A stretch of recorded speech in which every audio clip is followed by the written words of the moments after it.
Haciendo un breve research sobre videoanálisis de la película que voy a hablar ahora, me llevé una alegría y una decepción al mismo tiempo. Alegría de que nadie había aportado a su vídeo una perspectiva como la que vais a ver aquí si os quedáis, de que mi mirada hacia la película era bastante única. Lástima de ver cómo todo aquel que se paraba a hablar de ella rápidamente la catalogaba como mala película, con la que si bien te puedes echar unas risas, no consideran que supere los estándares que, según ellos, debe cumplir una obra audiovisual para tener el sello de calidad. Se aprovechan de su metraje para crear contenido humorístico, subestiman sus recursos y como mucho le hacen el favor de situarla en la sección de nostalgia de su filmoteca personal. Hoy voy a hablar de Extro sin un ápice de nostalgia, porque yo no la alquilé en VHS en la fiebre ochentera del videoclub, sino que la he visto hace poco restaurada en la plataforma Filmin, sin ninguna expectativa ni ningún condicionante sociotemporal. Y no solo no me pareció una mala película, cosa que ni se me habría pasado por la cabeza pensar antes de ver algunos vídeos de esta plataforma, sino que la considero una de las cintas más atrevidas e irrepetibles que he visto, una de las transformaciones del género más valientes y efectivas de su época, y una cinta que, y aquí viene la clave del asunto, ni siquiera aparece de este mundo. Esto es Extro.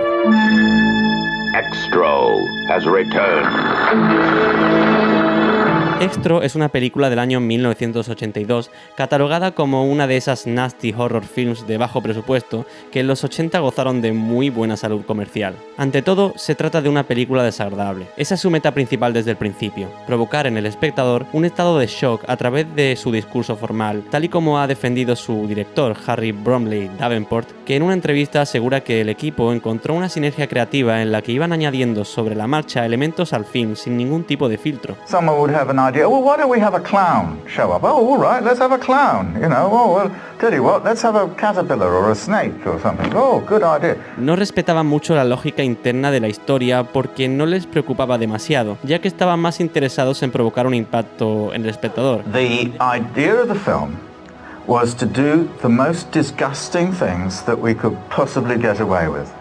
And if I'd had it my way, they would have been more disgusting. And we just wanted to shock people, you know. It was not, there's nothing to it at all. It's rubbish. Sin embargo, y aunque no eran plenamente conscientes de ello, todos esos elementos estaban cobrando vida propia y aportando cuerpo a la historia. Eran cosas que pasaban directamente de su subconsciente a la película, y eso adquiere un valor muy simbólico, como si estuvieran atraídas por una fuerza fuera de toda lógica, de todo razonamiento y por tanto, de todo control humano. Bob Shaye wanted very, very much to have the Black Panther in it. So you got to have something really wacky, something off the wall, something really weird happens, you know, after such and such a scene. How about a Black Panther? You know how people get obsessed with something, you can't knock them off, you know. So, okay, we had to have this damn panther. I remember it cost a fortune, and this is a very quick shot of it, and I don't know why it's there. There's no logic to it at all. Si alguna vez habéis estado sumergidos hasta el fondo en un proceso creativo, quizá os resulte familiar esa sensación. Es cierto que la mayoría de las veces crear significa rebanarse los sesos para que todo tenga un sentido y un propósito, y no siempre las cosas se nos ocurren por arte de magia, sino más bien todo lo contrario. Sin embargo, en ocasiones, cuando estamos relajados y haciendo cualquier otra tarea cotidiana, de repente ahí nos viene esa idea concreta que no habíamos podido encontrar, así sin buscarla, sin hacer esfuerzo, sin pensar en ello. Y ahí es cuando nos preguntamos, ¿de dónde ha venido? Puede que hoy en día sepamos muchas cosas, pero si hay un terreno desconocido, incluso para la ciencia, es el subconsciente humano. No sabemos dónde empieza ni dónde acaba, ni mucho menos cuáles son sus límites. Algunos pensadores han desarrollado toda su obra escrita en relación con este campo de pensamiento, y numerosas religiones consideran que ahí reside el auténtico poder providencial divino, y sin embargo, ninguna teoría se presenta como la verdad absoluta. Todo queda a la suposición. Y mi suposición es que la película Extro, al ser una obra tan estrechamente vinculada al subconsciente, no puede ser valorada de acuerdo a la escala con la que valoramos las demás historias de ficción. Más bien deberíamos pensar en ella como quien piensa en un sueño que ha tenido. Los sueños son creaciones humanas también, solo que provienen de un terreno que no controlamos racionalmente. Un mundo desconocido dentro de nosotros que, históricamente, se le ha atribuido propiedades mágicas. Propiedades que hoy en día la neurociencia está comprobando que no andan demasiado alejadas de una realidad entendible empíricamente. Y si los sueños son ventanas a otros mundos, entonces, ¿qué clase de mundos son las pesadillas?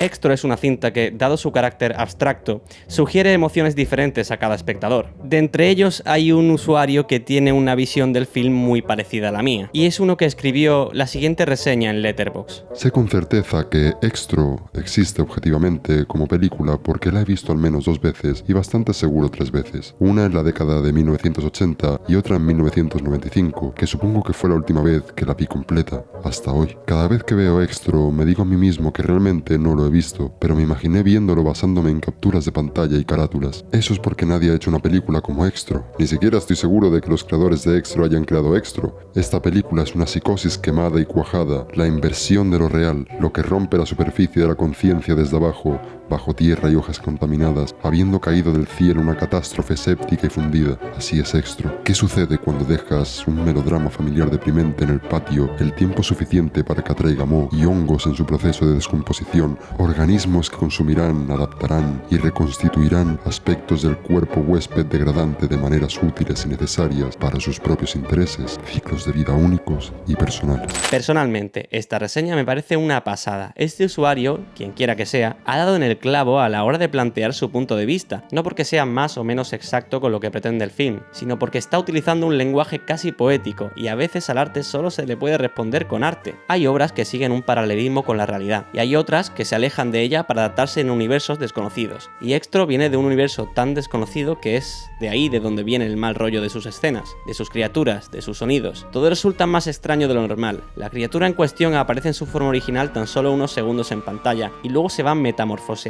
hasta envolver todo el film, hasta ser la película, desde sus créditos hasta su carátula. Es como si la propia película fuese su punto de vista, el de un ser que conecta eventos de la realidad con otros del subconsciente, manipulándolos a su antojo y dejando a los personajes arrinconados como presas de una especie de laberinto abstracto. Podría hablar de los recursos formales de la película, tratar de hacer un análisis más detallado, más objetivo, más académico, pero sinceramente me parecería aburrido. Personalmente no soy de esos tipos de analistas especializados en la narrativa y el guión que se han zampado 1.000.000 de libros del tema. En realidad comparto más el tipo de análisis que hace Alejandro G. Calvo, alguien que ha visto muchísimas pelis y que normalmente habla desde lo más lúcido de su percepción a la hora de ver una obra, y no trata de desgranarla punto por punto, como siguiendo un manual de instrucciones de cómo se hace una película. Esto me lleva a otro detalle importante que me diferencia de otros analistas, y es que, y aquí de verdad que no me la estoy dando de nada, yo he hecho cine, o bueno, al menos lo he intentado.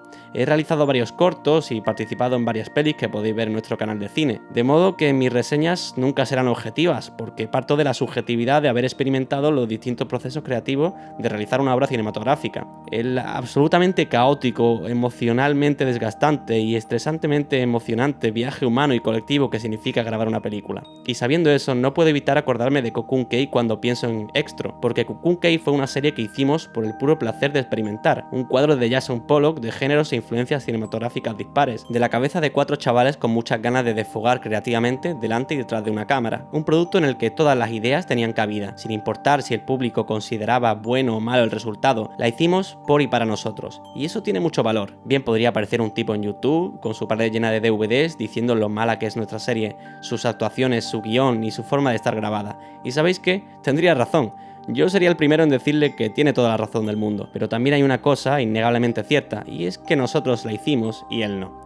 Esa persona que se sienta y critica no se levantó con nosotros a las 5 de la mañana para estar grabando hasta las 8 de la tarde durante una ola de calor en Málaga, pegándose la mayor paliza de su vida por puro amor al arte. Y tampoco estuvo en el rodaje de Extro, no conoce las dinámicas de trabajo que se pudieron formar, la sinergia creativa entre los implicados y todas esas cosas que hacen de un rodaje un ambiente mágico para los que vivimos el medio. Es cierto que esto no tiene por qué marcar un precedente y que el rodaje de una película no tiene por qué influir en el análisis de la misma, pero sin embargo creo que en Extro sí es importante. Creo que no se puede analizar de otra forma, hay que verla, vivir la experiencia que regala y luego hablar desde dentro. Contar lo que te ha hecho sentir o pensar, como una película de David Lynch, no quedarse en si son buenos o malos los efectos especiales. Es una película de bajo presupuesto de los 80, claro que son una cutrada, si nos ponemos así, pero son una cutrada molona. Para terminar el vídeo os voy a hacer una sencilla recomendación: quitaos los prejuicios antes de ver cualquier película, porque cada una es diferente y de todas se puede sacar algo, aunque sea simplemente la sencilla lección de cómo no hacer las cosas, pero eso es muy valioso.